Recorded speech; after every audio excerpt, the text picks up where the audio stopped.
শহীদদের উপহার দিতে চাই সম্মানিত উপস্থিতি আল্লাহর রহমতের মালিক তাকিয়ে দেখো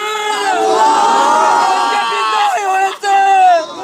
যে জমিতে রক্ত ঝরে সেই জমিনে বিজয় হয়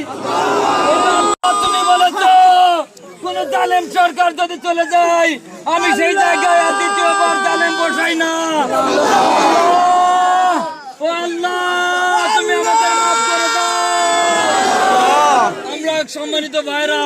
আমরা কেউ কোনো জায়গায় মিছিল নিয়ে যাব না এইটাই আমাদের জন্য হবে মৌন মিছিল আমরা নামাজ পড়বো নফল নামাজ পড়বো